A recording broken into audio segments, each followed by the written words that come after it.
back to our channel. So today we'll be reading Tom and Jerry Pirates at Sea. It all started over an argument about pirates, but no one could have predicted where such a thing would lead. Jerry had accused Tom of being a pirate when he saw the cat run away with his stack of cheese. A pirate? Tom had a laugh at the silly little mouse. He told Jerry that there hadn't been any pirates for over 100 years. But Jerry was certain that pirates did exist, and he stuck out his tongue at the cat. Maybe it was that flapping tongue of Jerry's, or maybe his words, but the combination forced Tom to stop in his tracks, turn around, and start chasing the mouse all over town. He knocked at the door of the first stateroom he came to, drawing himself up tall. Tom called out, "Ticket, please." Soon Jerry was out of breath. Tom had been chasing him for almost an hour and wasn't giving up. He had chased the mouse down to the harbor where the ships docked. The mouse knew he was in big trouble, but he couldn't guess how big. Deciding he'd better hide, he jumped atop a big carton and slipped under its canvas cover. Minutes later, a snarling Tom came running to that same area at the dock. Suddenly he realized two men were coming his way. They looked as strong as gorillas. I better hide. He decided to quickly jump inside a big carton and hid under its canvas cover. The two men were talking loudly to each other about their upcoming trip. "This isn't the one we've been waiting for," said one. "We're going to make a fortune."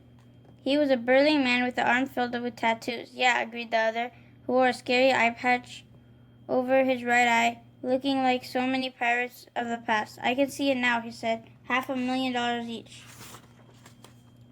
The other man shook his head. "That's because you're seeing with only one eye," he laughed. "It's double that. Probably $1 million each when we take over that treasure ship." With stars in their eyes, the two sat down on the canvas-covered cartons which were hiding Tom and Jerry. Soon the rest of the crew arrived, and it was time to board the ship.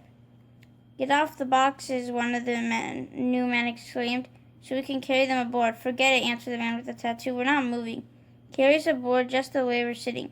Afraid to tangle with them, the other members of the crew decided to obey. They carried the two boxes, a man sitting on top of each. A cat hidden in one and a mouse deep in the other. Both the cat and the mouse had heard what was going on and were too frightened to move. Tom stuck his nose out to see what was going on. When he spotted a sailor with a hook for a hand walking his way, he quickly decided to duck again. Shortly after that, Jerry peered out from his hiding place and realized they were in the middle of the ocean on a sailing ship flying the Jolly Roger, the flag of the pirates. Jerry shot Tom a look that said he was right about the pirates, although now they were in a real pickle since the pirates were planning to take over a treasure ship. Tom gulped. He didn't mind being wrong. He just wanted to get out of there, and fast. "What have we here?" laughed a voice from behind them. "Seems we have some stragglers." Tom and Jerry found themselves surrounded by half the crew. "Put them to work," to the man with tattoos, "or throw them overboard." Given the choice, the lucky duo were happy to have the work. Tom was given the mop to use for swabbling the deck and the pirate ship, and he was put to work from morning till night, which he complained about constantly. Jerry was placed in the kitchen as assistant to the cook, a short, fat man. The cook would always smile, except while eating his own food, which wasn't very good, but he did make a lot of it, and that seemed to make the crew happy. Though Tom was supposed to be on the deck swabbing it, and Jerry was supposed to be below deck assisting the cook, the two were often together. Never happy, of course. It was Tom who started things. If for one moment Jerry would come on the deck for some air, Tom would go after him, ready to swat the mouse overboard with his mop. Mopping for so many hours had given Tom too much time to think, and he had decided that it was Jerry's fault they were in this situation. After all, the mouse had run to another pier. They could be sailing on a cruise ship drinking sodas right now. Jerry would have to answer these insults. No one would forget that night. He tied 20 empty soup cans around the cat's tail and kept the ship awake all night with the rattling. During better times, Jerry would plead with Tom to join forces with him and get out this mess. They pointed out that they were among scary pirates who were plotting to steal millions. They had to stop them and get themselves out of here. Tom told Jerry he was perfectly willing to let the mouse try to swim to shore. Jerry felt insulted that after all they had been through together, Tom was willing to just let him drown.